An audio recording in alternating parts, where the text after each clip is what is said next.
मेरे दोस्तों बेलियो ते बुजुर्गो GS स्टूडियो की तरफों सावल राय दा मुहब्बतां भरिया सलाम।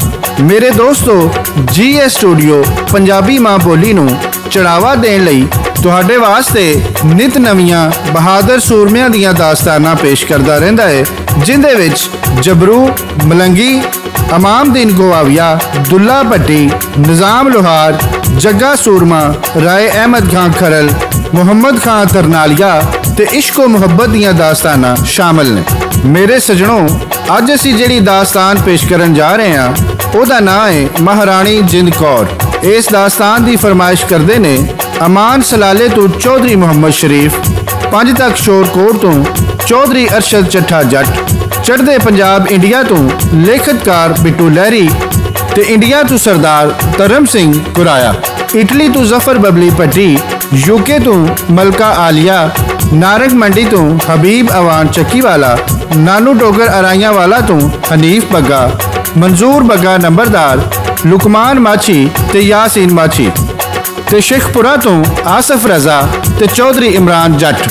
ते मेरे दोस्तों, हुण आउने आ असी अपनी अज दी दास्तान वेले।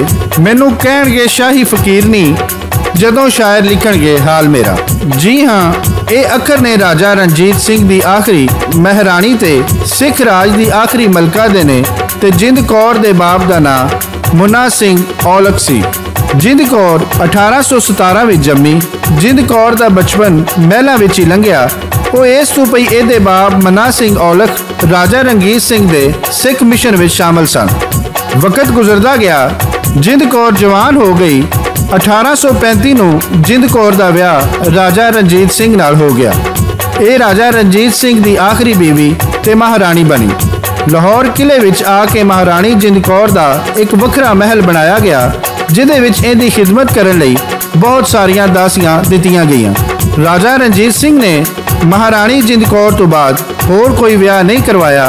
वो इस वास्ते पई महारानी जिंद कौर खूबसूरत होने दे नाल नाल अकलमंद भी सी। इहदे विच ओ सारे गुण सन जिहड़े किसे महारानी विच होने चाहिए आ। 4 सितंबर 1838 नूं महारानी जिंद कौर दे कुखों एक बच्चे ने जन्म लिया, जिहदा नां दलीप सिंह रखिया गया। इसे खुशी विच राजा रणजीत सिंह ने हज़ारां लोकां दीआं दान नाल जोड़ियां भर दित्तियां। सारी शाही नूं खुशी विच शामिल होने की दावत दित्ती गई। राजा रणजीत सिंह दा वजीर, जिहदा नां सी ध्यान सिंह डोगरा, वो एक हिंदू सी। दूजे वजीर दा नां फकीर अजीजुल दीन सी, जिहड़ा कि मुसलमान सी। ते तीजे वजीर, जिहड़ा कि एक ब्राह्मण सी, ओहदा नां सी दीनानाथ। राजे रणजीत दा सारे धर्मां नाल सलूक दा मूँह बोलदा सबूत सी। इसे तो इस राज नूं गोल्डन अंपायर कहा जाता सी। ये दास्तान पेश करते ने सादक भट्टी, लिखते ने शायर नज़ीर सुल्तानी ते रिकॉर्ड करते ने GS स्टूडियो वाले लाला जी। जिंद कौर सी पैदा होई मान सिंह सी बाप। जिंद कौर सी पैदा होई मान सिंह सी बाप। अजीत सिंह दे नाल सरिंदा सिख मिशन विच आप। महलां दे विच बचपन लंघिया मेरे हानिया। महलां दे विच बचपन लंघिया फिर जवान सी होई। सोहनी शक्ल सी ऐसी जिदी होर मिसाल ना कोई। अजीत सिंह नाल शादी होई। अजीत सिंह नाल शादी होई, ओ महारानी बन गई। इंज दा फिर एक जशन होया, सारी दुनिया मन गई। महल बना के वकरा दिता, नाले दित्तियां दासियां। दरबार तरीफां कीतियां, पंडान मरासियां। जिंद कौर दा पुत्तर जम्मिया। जिंद कौर दा पुत्तर जम्मिया दलीप सिंह सीना। गोदी चौके लाडल दावे जिंद कौर दी मां। मुंडा जम्मिया खुशियां होइयां, दिते लखां दान। रणजीत सिंह नूं जिंदा उसे सी तेरा मान।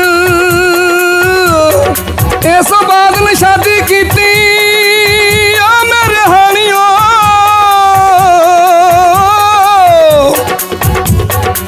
इस बाद ने शादी कीती, ऐसा दिल सी आया। रणजीत सिंह ने जिंदा नूं जी गल दा हार बनाया। ढेर प्यार सी करदा ओनू, एदे ही गुण गांदा। जिंदा नूं ओ नाल सी रखदा जिधर भी हो जांदा।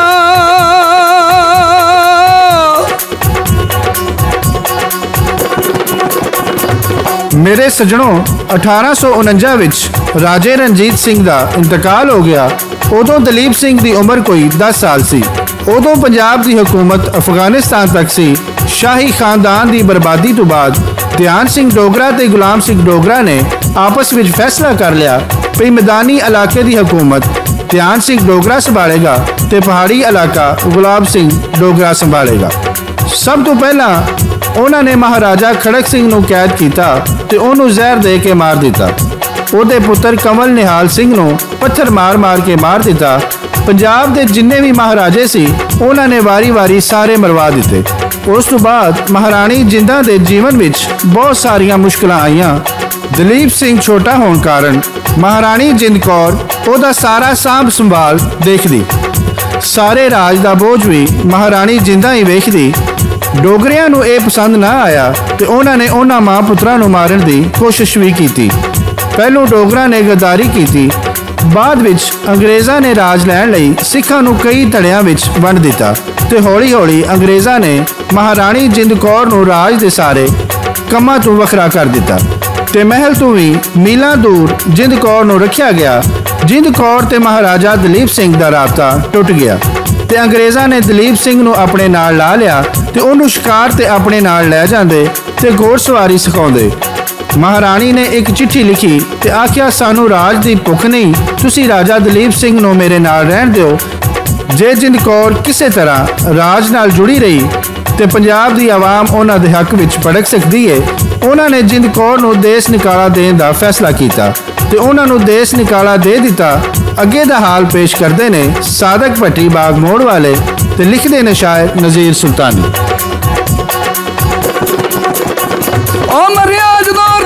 सिंह ते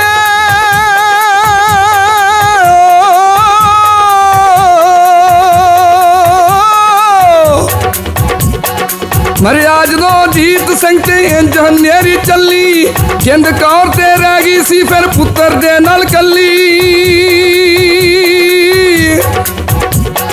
डोगरा फिर गिरदारी की वंड लिया पंजाब, अदों वासी कीता उन्हां रावी ते चनाब।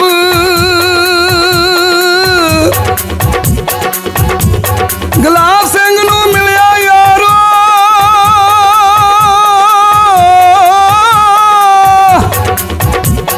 गुलाब सिंह नूं मिलिया यारो बल पहाड़ इलाका। दलीप सिंह ते उदों सी जी 10 साल दा काका।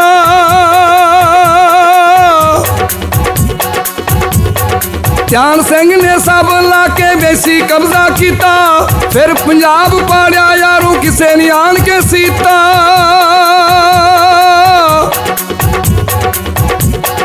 सारे राजे मारे ओना मेरे बेलियो, सारे राजे मारे ओना राज थे आवन लई। राजा दे फिर पुत्र मारे ओना जालमा कई।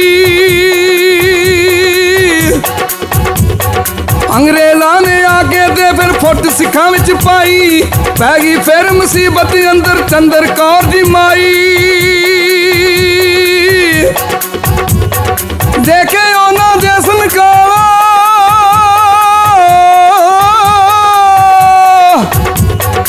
देखे ओनू देस निकाला पुत्र तौबा कर दे, मारन ना जानो ओनू सिखां कोलों डर दे। जिंद कौर ने आख्या लै लो जेकर राज लेना, पुत्र मेरा दे दो मैनू जिंद कौर दा कहना। पुत्र मेरा दे दो मैनू जिंद कौर दा कहना।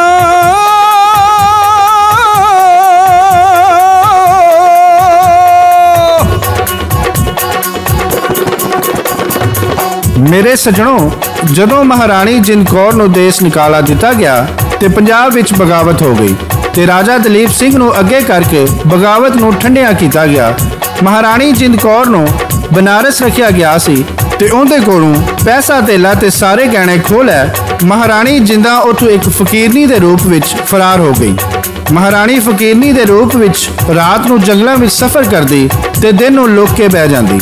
ਜਦੋਂ ਅੰਗਰੇਜ਼ਾਂ ਨੂੰ ਪਤਾ ਲੱਗਾ ਪਈ ਮਹਾਰਾਣੀ ਕਿਲੇ 'ਚੋਂ ਫਰਾਰ ਹੋ ਗਈ ਏ ਤੇ ਉਹਨਾਂ ਦੇ ਸਿਪਾਹੀ ਉਹਨੂੰ ਲੱਭਣ ਵਾਸਤੇ ਥਾਂ-ਥਾਂ ਜਾਂਦੇ, ਜਿੰਦਾਂ ਲੁਕਦੀ ਲੁਕਾਂਦੀ ਨੇਪਾਲ ਦੇ ਰਾਣਾ ਜੰਗ ਬਹਾਦਰ ਕੋਲ ਅਪੜ ਗਈ। ਰਾਣਾ ਜੰਗ ਬਹਾਦਰ ਰਾਜਾ ਰਣਜੀਤ ਸਿੰਘ ਦੇ ਚੰਗੇ ਯਾਰ ਸਨ। ਰਾਣਾ ਜੰਗ ਬਹਾਦਰ ਨੇ 20,000 ਸਾਲਾਨਾ ਰਾਣੀ ਜਿੰਦਾਂ ਦੀ ਪੈਨਸ਼ਨ ਲਾ ਦਿੱਤੀ। इधर राजा दलीप सिंह कोलों यह इकरार करवाया जाता है भी वो राजा होने के सारे हक छड़ दिते ने ते फिर महाराजा दलीप सिंह नूं इंग्लैंड भेज दिता गया ते उन्होंने ईसाई बना दिता गया। जदों दलीप सिंह नूं पता लगा पई मेरी मां नेपाल है ते वो मां नूं मिलन वास्ते काला पै गया। अंग्रेज़ां ने उन्होंने इस शरत ते मां नूं मिलन की इजाज़त दी भई तू पंजाब वापस नहीं जाएगा ते तुहाडी मुलाकात कलकत्ते विच होवेगी। माई जिंदा पुत्र नूं मिलन वास्ते कलकत्ते आ गई। 1963 नूं इंग्लैंड भी महारानी जिंद कौर इस दुनिया तो चल वसी ते उत्थे ई नदी के किनारे उन्हां दी चिता नूं अग दिती गई। मेरे सजणों, ये सी महारानी जिंद कौर दी कहानी ते इहदे नाल ही GS स्टूडियो वालों शायर नज़ीर सुल्तानी, लाला जी ते सादिक भट्टी नूं इजाजत दिओ। रब राखा, रब राखा, रब राखा।